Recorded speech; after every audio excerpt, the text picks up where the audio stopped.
നിയമസഭാ തെരഞ്ഞെടുപ്പിന് മുന്നോടിയായി ഡൽഹിയിലെ 30 സീറ്റുകളിൽ പട്ടികജാതിക്കാരുടെ എണ്ണം വർദ്ധിപ്പിക്കാൻ ബി.ജെ.പി. പ്രവർത്തകർ.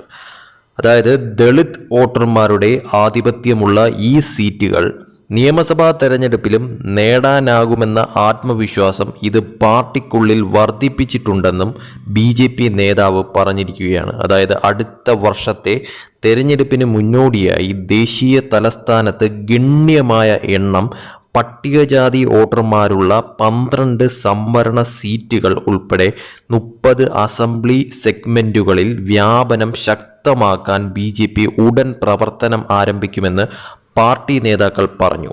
അതോടൊപ്പം തന്നെ അനധികൃത കോളനികളും ചേരി ക്ലസ്റ്ററുകളും ഉൾപ്പെടുന്ന ഈ 30 നിയോജക മണ്ഡലങ്ങളിൽ താമസിക്കുന്നവരുമായി വീട് തോറുമുള്ള സമ്പർക്കം ശക്തമാക്കാൻ സമർപ്പിതരായ വിസ്താരക് മുതിർന്ന ഡൽഹി ബി.ജെ.പി. പ്രവർത്തകരെ നിയോഗിച്ചിട്ടുണ്ടെന്ന് പാർട്ടിയിലെ ഒരു മുതിർന്ന നേതാവ് പറഞ്ഞിരിക്കുകയാണ്. അതോടൊപ്പം തന്നെ 7 പാർലമെൻറ്റ് സീറ്റുകളിലായി വ്യാപിച്ചു കിടക്കുന്ന 12 പട്ടികജാതി SC സംവരണ നിയമസഭാ മണ്ഡലങ്ങളിൽ അടുത്തിടെ നടന്ന ലോക്സഭാ തെരഞ്ഞെടുപ്പിൽ പാർട്ടി അതായത് ബി.ജെ.പി. മികച്ച പ്രകടനമാണ് കാഴ്ചവച്ചിരിക്കുന്നത്. 12 മണ്ഡലങ്ങളിൽ 8ലും ഇന്ത്യൻ ബ്ലോക്ക് സ്ഥാനാർത്ഥികളെക്കാളും കൂടുതൽ വോട്ടുകൾ ബി.ജെ.പിക്കാണ് ലഭിച്ചിരിക്കുന്നത്. അതും അദ്ദേഹം പറഞ്ഞിരിക്കുന്നു. അതോടൊപ്പം തന്നെ ദളിത് വോട്ടർമാരുടെ ആധിപത്യമുള്ള ഈ സീറ്റുകൾ നിയമസഭാ തെരഞ്ഞെടുപ്പിലും നേടാനാകുമെന്ന ആത്മവിശ്വാസം ഇത് പാർട്ടിക്കുള്ളിൽ വർദ്ധിപ്പിച്ചിട്ടുണ്ടെന്നും ബി.ജെ.പി. നേതാവ് പറഞ്ഞിരിക്കുകയാണ്. 2013 മുതൽ ദളിത് ആധിപത്യമുള്ള സീറ്റുകളിൽ വിജയിക്കുന്നതിൽ ബി.ജെ.പി. തുടർച്ചയായി പരാജയപ്പെട്ടിരുന്നു. ഈ മണ്ഡലങ്ങളിൽ മെച്ചപ്പെട്ട പ്രകടനം കാഴ്ചവച്ചില്ലെങ്കിൽ ഡൽഹിയിൽ സർക്കാർ രൂപീകരിക്കുന്നതിൽ പാർട്ടിക്ക് കടുത്ത ദൗത്യം നേരിടേണ്ടി വരും.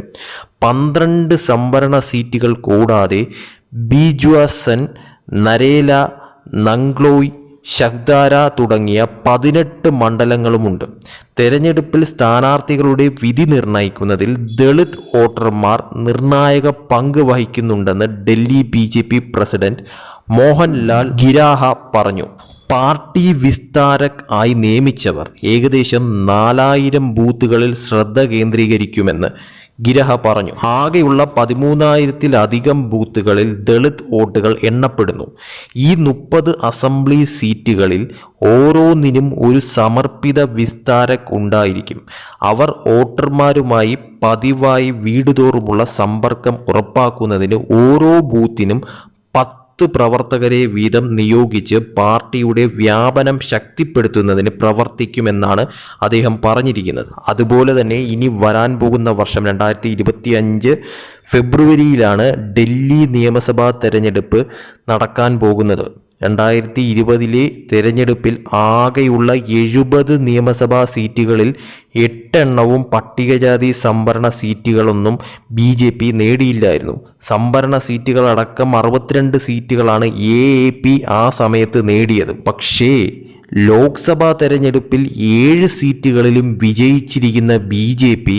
ഇത്തവണ 2.5 പതിറ്റാണ്ടിൻ്റെ ഇടവേളയ്ക്ക് ശേഷം ഡൽഹിയിൽ വീണ്ടും അധികാരത്തിലെത്തുമെന്ന പ്രതീക്ഷയിലാണ് എന്നുള്ളതും അവരുടെ ആത്മവിശ്വാസം കൂട്ടുന്നുണ്ട്. എന്തായാലും നിലവിലത്തെ സാഹചര്യത്തിൽ കെജ്രിവാളിന് പല തരത്തിലുള്ള തിരിച്ചടികളും നേരിടേണ്ടി വരുന്നുണ്ട്. ഇതൊക്കെ തന്നെ ബി.ജെ.പി. പല തരത്തിൽ അവിടെ മുതലാക്കുമെന്നുള്ളത് ഒരു യാഥാർത്ഥ്യമായിട്ടുള്ള ഒരു കാര്യം തന്നെയാണ്. അതോടൊപ്പം തന്നെ ഇപ്പോൾ പുറത്തു വന്നിരിക്കുന്ന ഈ കാര്യങ്ങളൊക്കെ തന്നെ ബി.ജെ.പി. ഡൽഹിയിൽ അതീവ ശ്രദ്ധ കേന്ദ്രീകരിച്ചുകൊണ്ട് തന്നെയുള്ള പ്രവർത്തനങ്ങൾ തന്നെയാണ് ഇപ്രാവശ്യത്തെ നിയമസഭാ തെരഞ്ഞെടുപ്പിന് മുന്നോടിയായിട്ട് അവിടെ നടത്താൻ പോകുന്നതെന്നത് വ്യക്തമായി കഴിഞ്ഞിരിക്കുന്നു. ഇത്തവണ അതായത് 2025 നിയമസഭാ തെരഞ്ഞെടുപ്പിൽ ബി.ജെ.പി. അവിടെ അധികാരം പിടിക്കാൻ വേണ്ടിയിട്ട് തന്നെയുള്ള പ്രവർത്തനങ്ങൾ തന്നെയാണ് ബി.ജെ.പി. താഴെത്തട്ടിൽ നിന്ന് തന്നെ പ്രവർത്തിച്ചുകൊണ്ട് അവിടെ മുന്നോട്ട് പോകാൻ പോകുന്നത് എന്നുള്ളതും വ്യക്തമായി കഴിഞ്ഞിരിക്കുന്നു.